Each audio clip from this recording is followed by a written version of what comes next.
नमस्कार, मैं हूँ शिवानी पांडे और आप देख रहे हैं 4 PM।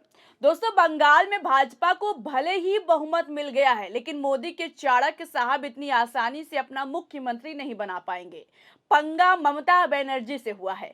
ममता बनर्जी ने भाजपा को सुप्रीम कोर्ट से लेकर इंटरनेशनल कोर्ट तक घसीटने की पूरी तैयारी कर चुकी हैं। मतलब बंगाल चुनाव में धांधली हुई है, इसका मुद्दा सिर्फ देश में नहीं बल्कि पूरी दुनिया के सामने इंटरनेशनल कोर्ट में गूंजेगा। बंगाल चुनाव के नतीजों के बाद भाजपा और चुनाव आयोग के खिलाफ पूरा इंडिया गठबंधन एकजुट हो गया है। इधर ममता बनर्जी ने हार के बाद अपना रौद्र रूप दिखाया और चैलेंज कर दिया कि चाहे मुझे बर्खास्त कर दो लेकिन इस्तीफा नहीं दूंगी, चाहे राष्ट्रपति शासन लगा दो, लेकिन अब इसकी लड़ाई सिर्फ बंगाल तक सीमित नहीं रहेगी बल्कि चुनाव आयोग और भाजपा को धांधली के खिलाफ सुप्रीम कोर्ट से लेकर इंटरनेशनल कोर्ट तक घसीटूंगी। और उधर अखिलेश यादव ने भी सुप्रीम कोर्ट से बंगाल चुनाव में हुई धांधली का सीसीटीवी वीडियो तक मांग लिया है। यानी अब पूरा इंडिया गठबंधन एक हो गया है। ममता बनर्जी ने पहले ही कहा था कि बंगाल चुनाव में टीएमसी की हार के बाद पूरा इंडिया गठबंधन एकजुट हो गया है। तो कैसे ममता बनर्जी भाजपा की सारी रणनीति को बर्बाद करने जा रही हैं? अखिलेश यादव ने भाजपा और चुनाव आयोग के खिलाफ सुप्रीम कोर्ट से क्या मांग कर डाली है जिससे भाजपाइयों की नींद हराम हो गई? आपको अखिलेश यादव का बयान सुनवाएंगे, लेकिन उससे पहले ममता कैसे भाजपा और चुनाव आयोग की नाक में दम करने जा रही, आप इस खबर को देखिए।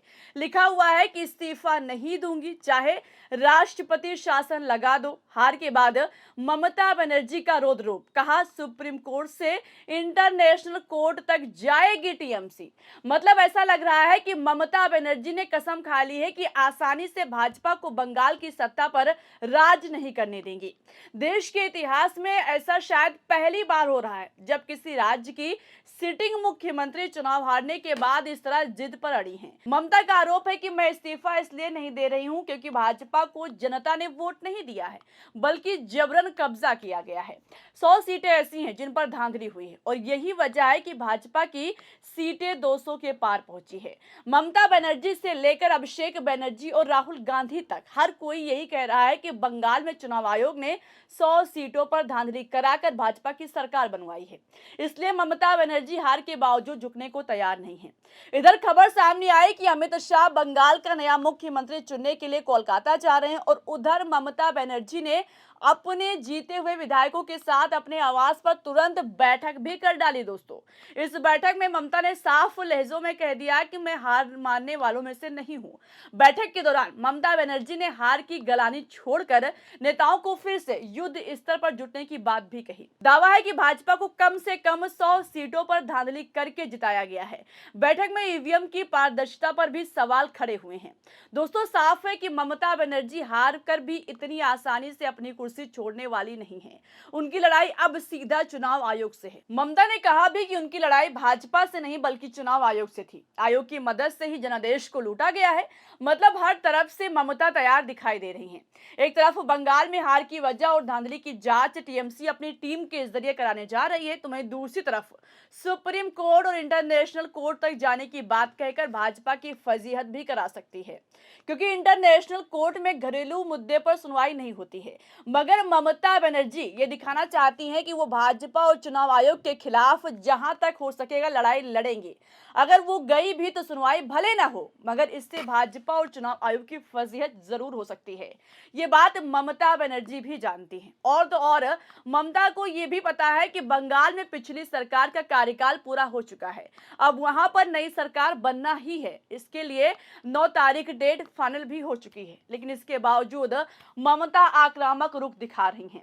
वो चाहती हैं कि उनको बर्खास्त किया जाए ताकि काला दिन के रूप में दर्ज हो जाए कि एक मुख्यमंत्री धांधली के खिलाफ लड़ाई लड़ रही थी और उसको बर्खास्त कर दिया गया था।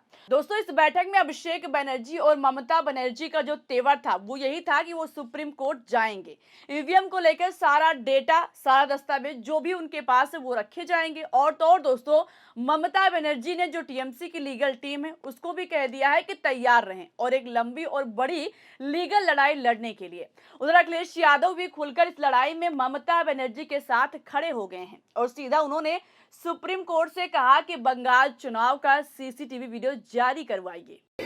हमारी मांग है, ये जानकारी के साथ साथ मांग है हमारी कि सुप्रीम कोर्ट तत्काल संज्ञान ले और बंगाल की मतगणना की सीसीटीवी पूरे देश के सामने लाइव उपलब्ध कराई जाए। हमारी मांग है सुप्रीम कोर्ट से तत्काल संज्ञान ले और बंगाल की मतगणना की सीसीटीवी पूरे देश के सामने लाइव उपलब्ध कराई जाए।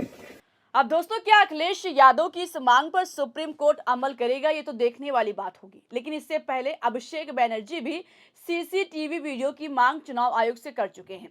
दोस्तों, जैसा कि चुनाव आयोग कहता है कि चुनाव निष्पक्ष हुआ है, कोई धांधली नहीं हुई है, तो फिर सीसीटीवी वीडियो जारी करने में क्या दिक्कत है? अगर कहीं कोई गड़बड़ी नहीं हुई है तो चुनाव आयोग को तुरंत वीडियो जारी करना चाहिए। अभी 45 दिन नहीं हुए हैं, चुनाव आयोग के पास सारे वीडियो मौजूद होंगे।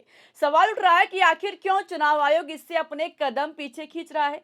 ये बहुत बड़ा सवाल है और इसी सवाल के बीच शुभेंदु अधिकारी की धमकी सामने आई है कि अब अखिलेश यादव को भी खत्म कर दिया जाएगा।